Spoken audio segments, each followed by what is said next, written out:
এই ছেলে, যৌবন জীবন যে কত বিষাক্ত তোমাকে আমি কি দিয়ে বুঝাই। ছেলে যখন 4 বছরের, মা তখন চুমা খায়, আদর করে, আব্বু আব্বু। আবার ছেলে যখন 12, 14, 15 বছরের, তখন বাড়িতে আসতেই মায়ে বলে, আব্বু তোমার জন্য ভাত শোকেজে সাজিয়ে রেখেছি। তখন ছেলে বলে, খাবো না। না আব্বু খাও খাও। না আমি খাবো না, এই তরকারিতে ভাত খাবো। আব্বু খাও খাও খাও। এবার ছেলে যখন বয়স 20-24 হয়েছে, তখন মায়ে বলছে, কি করে খাবো কি করে খাবো, বসে আছে তো দাঁত ভেঙে। আরে ব্যাপারটা কি? 4 বছরে মা কি করছিলেন? চুমা খায়। 15 বছর 20 বছর মা এরকম বলছে।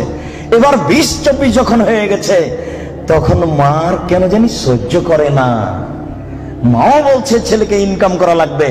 মাই যদি বলে যে তোর দাঁত ভেঙে দেবো, তাহলে বউ কি বলবে? তখন ছেলেটা বুঝেছে, ও ইনকাম করাই লাগবে, গার্মেন্টসে হলেও, জেনার কারখানা। ওহো, টাকা ইনকাম করাই লাগবে যে কোনো মূল্যে, সে যেখানে হোক না কেন। ছেলে এবার ভেবেছে টাকা ইনকাম করাই লাগবে। এর নাম যৌবন জীবন। আর যৌবন জীবন মানে জেনা। যৌবন জীবন মানে জেনা, যেটা আজকে বলবো। এখানে যত মোবাইল আছে, শতকরা 1999টা মোবাইলে জেনার গল্প হয়, এটা আমার অনুমান। প্রায় মোবাইলে জেনার গল্প হয়।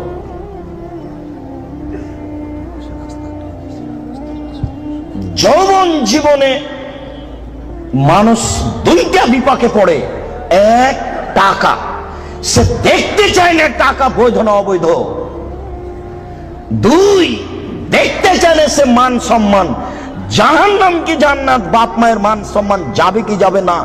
সে বেখেয়াল বোকা সেজে সে জেনায় লিপ্ত। এই 2টা জীবন খুব কঠিন। রাস্তা নাকি বন্ধ হয়ে যাচ্ছে। ছেলেরা তোমরা দেখো, রাত গভীর হয়েছে, রাস্তা বন্ধ হতেও পারে, তবে তোমরা সহযোগিতা করো, মানুষের জন্য অসুবিধা না হয়। সম্মানিত উপস্থিতি, আমরা বলছিলাম এ হচ্ছে বিচার যৌবন জীবন। 3, টাকা বুঝাতে হবে।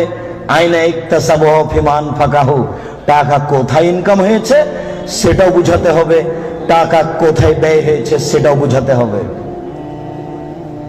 5, অনিলমিহি, হুজুরকে বিদ্যা বুঝাতে হবে। হুজুর বুঝতে পারেননি। হুজুরকে আমি বললাম, হুজুর আমার দোকানটা উদ্বোধন করে দেন। তো 5টা ছেলে নিয়ে আসলেন হুজুর। হুজুর বলছেন যে 1 ঘন্টা পরে যে কোরআন মাজিদ পড়া হয়ে গেছে, 1 খতম। আপনার বাপের নামে আমি কোরআন বক্সে দিলাম। আমার বাপের নামে হুজুর কোরআন বক্সে দিলেন। এবার 1 ঘন্টা পরে ছেলেরা যাচ্ছে ঘরের দিকে। এই তুই কতটুকু পড়েছিস রে? আমি 1 পৃষ্ঠা পড়েছি। এই তুই? আমি পড়িনি, খালি আমি এরকম করছিলাম। জি হুজুর বুঝতে পারেননি বিদ্যা কতটুকু বিপদ। শুনুন, বুখারী মুসলিমের হাদিস, 3 শ্রেণীর মানুষ দিয়ে জাহান্নাম উদ্বোধন হবে। আপনি দোকান উদ্বোধন করছেন হুজুর দিয়ে? আল্লাহর নবী বলেছেন 3 শ্রেণীর মানুষ দিয়ে জাহান্নাম উদ্বোধন হবে। 1, শহীদ। 2, দানশীল। 3, হুজুর। বুখারী মুসলিম বাংলা মেসকাত বিদ্যা অধ্যায় 1ম অনুচ্ছেদে আছে 2-4টা হাদিসের পরে। আপনি এখনই গিয়ে বাড়িতে দেখবেন কয় শ্রেণীর মানুষ দিয়ে